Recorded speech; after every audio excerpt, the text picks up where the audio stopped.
کیا آپ نے کبھی سوچا ہے کہ اللہ تعالیٰ کو نہ ہماری بھوک کی ضرورت ہے نہ پیاس کی، پھر آخر رمضان میں ہمیں پورا دن بھوکا اور پیاسا کیوں رکھا جاتا ہے؟ کیوں اذان فجر سے لے کر اذان مغرب تک ایک پانی کا گھونٹ بھی حرام ہو جاتا ہے؟ آخر روزے کے پیچھے وہ کون سا راز ہے جو انسان کو پوری زندگی بدل سکتا ہے؟ آج کی اس ویڈیو میں ہم رمضان کے اصل مقصد کو سمجھیں گے، وہ مقصد جس کے بغیر روزہ صرف بھوکا رہنے کا نام بن کر رہ جاتا ہے۔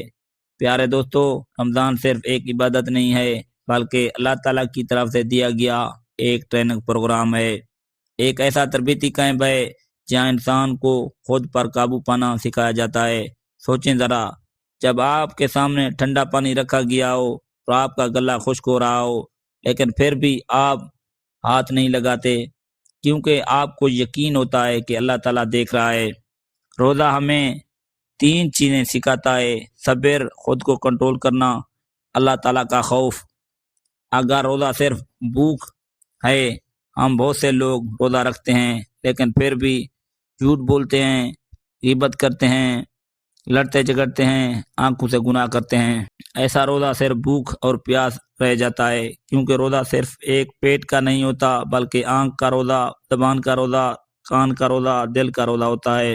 یہ رمضان رحمت اور برکت کا مہینہ ہے۔ تاریخ اسلام میں اس کو خاص اہمیت حاصل ہے۔ 1400 سال پہلے دیکھیں، بہت سے انبیاء آئے، انہوں نے روزے رکھے۔ قرآن مجید کی سورۃ البقرہ کی آیت نمبر 183 میں اللہ تعالیٰ فرماتے ہیں: اے ایمان والو، تم پر روزے فرض کیے گئے ہیں جس طرح تم سے پہلے لوگوں پر فرض کیے گئے ہیں، تاکہ تم پرہیزگار اور متقی بن جاؤ۔ اس آیت سے معلوم ہوتا ہے حضرت آدم علیہ السلام سے لے کر حضرت عیسیٰ علیہ السلام پر روزے فرض ہوئے تھے۔ حضرت آدم علیہ السلام ہر مہینے کے 13، 14، 15 تاریخ کو روزے رکھتے تھے۔ حضرت داؤد علیہ السلام ایک دن کا روزہ رکھتے، ایک دن کا چھوڑ دیتے تھے۔ جب نبی کریم صلی اللہ علیہ وسلم مکہ میں تھے تو پہلے رمضان کے روزے فرض نہیں تھے۔ زمانہ جاہلیت میں قریش کے لوگ عاشوراء یعنی محرم کا روزہ رکھتے تھے۔ اس کے بعد نبی کو نبوت ملنے کے بعد جب نبی پاک مدینے گئے، 2 ہجری کا سال تھا، شعبان کا مہینہ تھا۔ شعبان کی آخری تاریخوں میں سورۃ البقرہ کی آیت نازل ہوئی جس میں رمضان کے روزے فرض ہوئے۔